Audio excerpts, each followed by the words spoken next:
Pecadores, dirigido por Ryan Coogler, é um filme que se recusa a existir apenas como obra de gênero. Embora se apresente sob a superfície como um horror sobrenatural ambientado no sul dos Estados Unidos dos anos 30, o longa opera, na verdade, como um ensaio cinematográfico sobre herança histórica, memória coletiva e a forma como o cinema pode transformar traumas sociais em linguagem simbólica. Coogler não utiliza aqui o terror como um entretenimento escapista, mas como uma ferramenta crítica. O medo aqui é histórico antes de ser fantástico.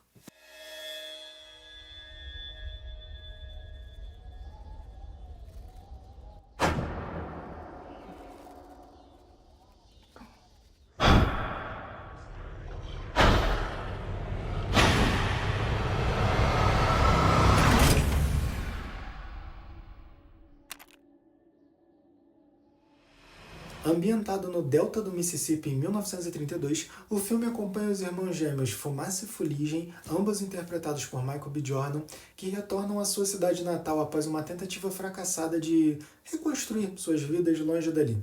Esse retorno ele não é apenas físico, mas é temporal e psicológico. O passado não surge como lembrança, mas como presença ativa, quase material. A cidade é um espaço assombrado não por monstros imediatos, criaturas vis, mas por estruturas sociais que permanecem intactas. O racismo, a violência, a exploração e, principalmente, o silêncio.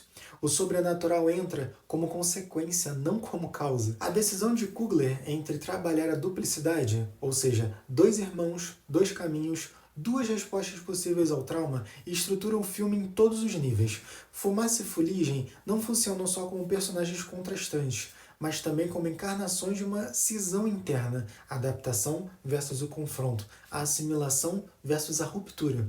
Michael B. Jordan constrói essa dualidade sem recorrer a qualquer caricatura. Os seus gestos, a sua postura, seus silêncios distinguem um irmão do outro com uma precisão tremenda, fazendo da atuação um elemento estrutural da narrativa, e não só dramático. 20 minutos de filme e você já sabe quem é quem. I've been all over this world. I seen men die in ways I ain't even know was possible. Love you, brother. Be careful. I will. O horror em Pecadores não se organiza pela lógica do susto, mas pela da acumulação. O diretor constrói aqui uma atmosfera onde o medo nasce da repetição histórica.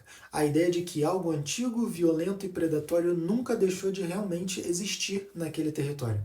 A presença vampírica, explícita e concreta dessa forma, funciona menos como uma entidade isolada e mais como metáfora encarnada de um sistema que se alimenta continuamente dos mesmos corpos. O vampiro aqui, ele não é um desvio da realidade, ele é a sua cristalização simbólica. Eu não vou chover no molhado e fazer todas essas repetições de que o vampiro é sobre absorver a cultura, etc. Você pode ver isso em qualquer vídeo aqui, vou passar essa parte. A fotografia da Autumn Archipel, diretora que eu não conhecia, mas vou passar a acompanhar, ela reforça essa leitura quando ela transforma a paisagem do Delta num espaço ambíguo. Ele é muito bonito e ao mesmo tempo muito opressivo.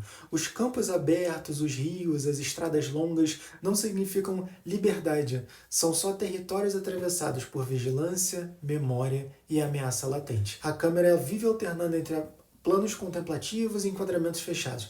Ela cria essa tensão constante entre o coletivo e o individual, entre a história ampla e o corpo específico que carrega. Um dos elementos mais potentes do filme é o uso do blues, não como trilha ilustrativa, mas como um dispositivo narrativo e político. A música surge como um arquivo vivo, como uma forma de transmissão de dor, de resistência, de identidade. Em Pecadores, o blues não suaviza o horror, ele o aprofunda. Ele funciona como a contranarrativa à violência explícita. Ele lembra que, antes de ser espetáculo, o sofrimento foi experiência vivida, cantada e transmitida de geração em geração.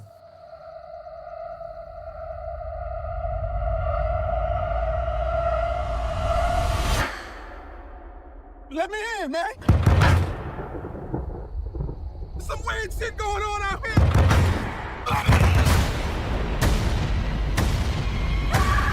You gotta let me in. Oh, let me in. Oh, let me in.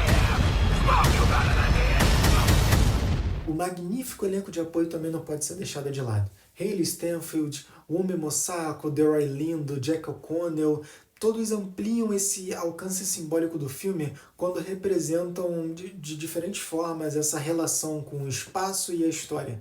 Cada personagem carrega aqui uma resposta possível ao trauma coletivo, sendo vistos como negação, colaboração, resistência, fuga.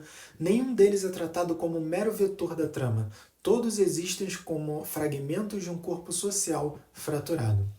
Formalmente, nosso diretor recusa aqui a pressa. O ritmo deliberadamente contido pode causar estranhamento a quem espera um filme de terror tradicional, mas essa escolha é central para o projeto do filme. Pecadores entende que o verdadeiro terror não está no evento isolado, mas na permanência. O tempo do filme é o tempo do trauma, lento, circular, insistente, quase prosaico.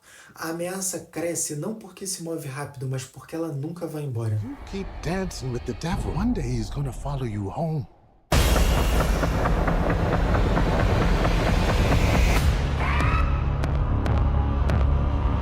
Existe também uma dimensão meta-cinematográfica em jogo.